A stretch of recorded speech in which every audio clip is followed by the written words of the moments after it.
Give a damn about a hater when I feel like it. Not today, not today, not today, not tomorrow. Get out my way, please, I'm tryna get paid. Oke, assalamualaikum warahmatullahi wabarakatuh. Dengan saya Noprianto, NIM saya 28921503334. Prodi Manajemen, dosen pengampu Bapak Supardi SEMM, mata kuliah Ekonomi Pengantar Ekonomi Mikro. Pada kesempatan kali ini saya akan membahas tentang pengertian penawaran. Pengertian penawaran di sini ialah konsep penawaran dalam ilmu ekonomi menunjukkan jumlah barang yang akan dijual oleh seseorang atau beberapa orang penjual di pasar. Penawaran atau supply adalah sejumlah barang atau jasa yang ditawarkan oleh produsen atau penjual pada berbagai tingkat harga dan pada periode atau waktu tertentu. Jumlah barang yang akan dijual oleh produsen tersebut sebagai kuantitas yang ditawarkan atau quantity supplied, yang merupakan arus kontinu per satuan waktu. Biasanya jumlah yang ditawarkan bisa berbeda dengan jumlah yang terjual. Bisa saja jumlah barang yang ditawarkan lebih besar daripada jumlah barang yang terjual. Jenis-jenis penawaran. Yang pertama, penawaran perorangan. Penawaran perorangan merupakan penawaran barang atau jasa yang dilakukan oleh seseorang, produsen atau penjual pada tingkat harga tertentu. Untuk yang kedua yaitu penawaran pasar. Penawaran pasar. Penawaran pasar adalah jumlah keseluruhan dan dari penawaran barang atau jasa yang dilakukan oleh seorang produsen atau penjual pada tingkat harga tertentu. Terdapat beberapa faktor yang mempengaruhi penawaran suatu produk, di antaranya: 1. Harga barang atau jasa itu sendiri. Hubungan ini bersifat positif, yaitu jika harga barang naik, jumlah barang yang ditawarkan oleh produsen bertambah. Sebaliknya, jika harga suatu produk menurun, maka jumlah produk yang ditawarkan juga ikut menurun. Untuk yang kedua yaitu kemajuan teknologi. Kemajuan teknologi dapat meningkatkan kapasitas produksi. Seseorang pengrajin sepatu sebelum adanya mesin dapat menghasilkan sepatu 250 pasang seminggu. Tetapi ketika menemukan mesin yang dapat memproduksi sepatu 1000 pasang dalam seminggu, oleh karena itu penawaran terhadap sepatu pun bertambah. Untuk yang ketiga yaitu biaya input atau faktor produksi. Biaya-biaya yang dikeluarkan oleh perusahaan dalam memperoleh faktor-faktor produksi mempengaruhi besarnya biaya produksi. Biaya produksi akan naik jika harga faktor-faktor produksi naik. Biaya produksi yang melebihi hasil penjualan akan menyebabkan kerugian.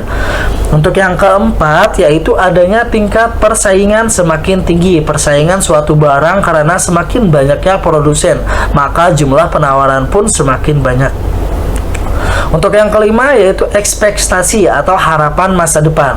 Ketika suatu barang langka di pasaran, produsen mencoba menahan barang tersebut untuk tidak ditawarkan dulu ke pasar dengan harapan harga naik terus, dan produsen kan mendapatkan laba yang besar dari perbuatannya. Untuk yang keenam yaitu harga barang substitusi dan komplementer. Apabila harga barang substitusi meningkat, maka penawaran harga barang yang diamati akan turun. Hal ini karena harga barang yang diamati menjadi relatif lebih murah dibandingkan harga barang substitusinya. Demikian sebaliknya. Sedangkan jika harga suatu barang komplementer meningkat, maka penawaran terhadap barang yang diamati meningkat. Hukum penawaran yaitu adalah ketika harga suatu barang mengalami kenaikan, maka jumlah barang yang ditawarkan juga akan mengalami kenaikan. Dan sebaliknya, apabila harga barang mengalami penurunan, maka jumlah barang yang ditawarkan akan ikut menurun. Hal tersebut karena dasar asumsi yang mendasari hukum penawaran adalah faktor-faktor lain selain harga yang mempengaruhi jumlah barang yang ditawarkan tetap atau tidak berubah. Faktor-faktor lain yang harus tetap sama antara lain biaya produksi, teknologi produksi dan sebagainya. Objek yang menjadi inti dari analisis dalam penawaran adalah hubungan antara harga dengan jumlah barang yang akan ditawarkan atau dijual dengan asumsi keadaan lain tetap atau tidak berubah.